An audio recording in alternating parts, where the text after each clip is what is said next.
थफ्लिबना जौ लोंना हिन्जाव खावनायनि सम गेलि आबो सम गेलि खुलुमबाय आं अनाया ब्रह्म रंजालि बैसागुनि गासैखौबो अन्नाय आरो हामलायनाय थाबाय 19 तारिख खालि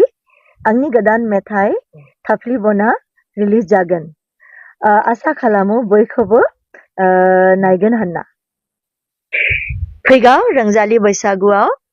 नोंथांमोननि गेजेराव आं प्रग्राम खालामनो रेडि जाबाय आसा खालामो नोंथांमोननि अनसायनाय मोनगोन মই এবাৰ গুৱাহাটীতে আছো মই ফেব্ৰুৱাৰীতে আহিছিলো তাৰ মাজত এবাৰ গৈছিলো বম্বে তাৰপিছত এতিয়া ৰঙালী বিহুৰ কাৰণে সাজু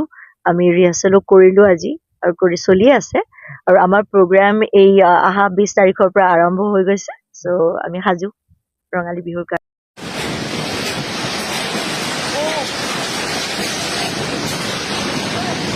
যেটো বলিয়া ধুমুহা বুলি ক'ব লাগিব এই বছৰৰ যেটো ধুমুহাত যোৱাকালি যেটো ক্ষতিগ্ৰস্ত হৈছে মই এতিয়া বৰ্তমান মই অনুসন্ধান কৰি পোৱা মতে যথেষ্ট মানুহৰ ঘৰ তেনেকৈ ঘৰ ভাঙিছে তামোল গছ ভাঙিছে লগতে আজি ইয়াত আহি দেখিছো আমাৰ এই সুমেশ দেমাৰীৰ ঘৰত যেটো কিবা তাৰ অটো তেখেতৰ বাহনে সম্পূৰ্ণভাৱে ক্ষতিগ্ৰস্ত হৈছে এই দেখি অলপ মই অলপ দুখ লাগিছে আৰু হেতুৱে ক'ব লাগিব যোৱাকালি যেটো ধুমুহা অকল এই বালিগৰা বুলি নহয় মোৰ গোটেই সমকং অঞ্চলতে প্ৰায় মানে ক্ষতিগ্ৰস্ত হৈছে বুলি মই যেটো এতিয়া পুনৰ যোগী যেটো মই খবৰ পাইছো সেইকাৰণে মই এতিয়া ৰাজ্যৰ ওচৰলৈ যাম আৰু জিঅ' টেগিং যেটো কাম আমাৰ সাৰ্কেল অফিচৰ পৰা যেটো নিৰ্দেশনা এই নিৰ্দেশনা মতে মই এই জিঅ' টেগিং কামটো বৰ্তমান মই কৰি আছো এতিয়া মই গম পোৱা মতে আমাৰ এই প্ৰায় 6খনমান গাঁৱত মই গম পাইছো যেনে আমাৰ বালিগৰা 1 নং 2 নং 3 নং 4 নং লকলুং বেজগুৰি আৰু তেনেকৈ আমাৰ সমকং ডাম্বুক আৰু প্ৰায় আংশিকভাৱে প্ৰায় অঞ্চলতে হৈছে বুলি খবৰ পোৱা গৈছে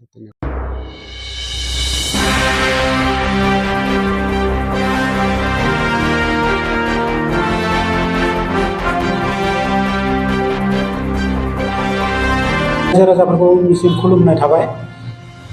दिनै जोंनि धेमाजि जिल्लायाव रायजो जानाय बर'फोरनि थाखाय जोङो दिनै साननो गोनां बाथ्रा जोंनि धेमाजि जिल्लानि सिङाव थानाय सिलाफोथार ओनसोलनि जाखांफु लाइमोन फालांगिरि समाज सिबियारि बिक्रम रामसियारिखौ दिनै नंखाय बाखाय पलिटिकेल पारपस लानानै जोंनि जि जनाय विधानसभानि मानगोनां एमएलए भुवन पेगुनि नेतृत्व बिथांनि थिननायाव बिथांनि थुनज्लायनायाव बिक्रम रामसियारि बिथांखौ दिनै गाज्रियैनो गेजेर जनाय ओनसोलनि बगरी सापरियाव बिथांनि भुवन पेगुनि गुन्दा बाहिनिया गोबां गाज्रि रोखोमै बुनानै जखम खालामदों बेखौ जोङो दिनै बर' हारिनि सचेतन व्यक्ति हिसाबै जोङो गासैबो जों दुखु मोननाय फोरमायदों जों बे जाथायखौ कन्डेम खालामो दा गुबै बाथ्राया बे जोङो बर' हारिखौ जों बेखौनो बुंनो नागिरो जोंनि जुनाय विधानसभा समस्ति बा धेमाजि जिल्लानि सिङाव थानाय गासै बर'फोरा बर' रायजो राजाफ्रा दिनै साननो गोनां दिनै बिथां जोंनि बिक्रम रामसियारिया सासे जाखांफु लाइमोन फालांगिरि बिदा जोंनि युथ्सफोरनि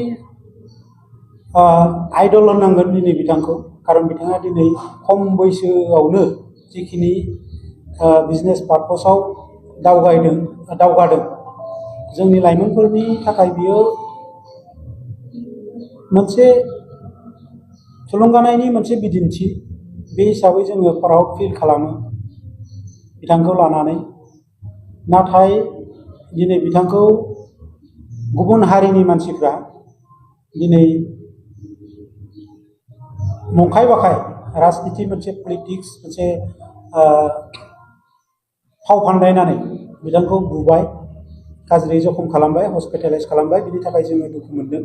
दा जोङो बर' हारिखौ, जोंनि समाजखौ जों बेखौनो खावलायनो नागिरो जे दिनै बिजेपि बा गणशक्ति बा दिनै जोंनि बिनि सिटिं एमएलए मानगोनां बुबुन पेगु बिथांनि नेतृत्वआव बेफोर जाथाया बोरै जानो मोनबाय थाखो? दिनै गुबुन हारिया बिथांमोना जोंनि बर' हारिनि मानसिफोरखौ सासेनि उनाव सासे एटाक खालामबाय दङ। बेफोरखौ दिनै जोंनि बर' समाजा साननांगौनि बाथ्रा फैबाय। दा जोङो राजनैतिक भाबै नायथारोब्ला दिनै बिथाङाथ' जोंनि जेबो खामानिबो मावनो हायाखै, जोंनि बर' ओनसोलफ्राव जेबो जौगासार लाबोआखै। सानैसो बर' मानसिफोरखौ थिखादार खालामबानो, सानैसो बर' मानसिफ्रा आर्थिक भाबै सबल जादोंब्लानो बर' जाथिया जौगानाय बे जाया। जोंनि समस्याफोरखौ बिथाङा खुनु दिनै बुङाखै। बिनि थाखाय जोङो दिनै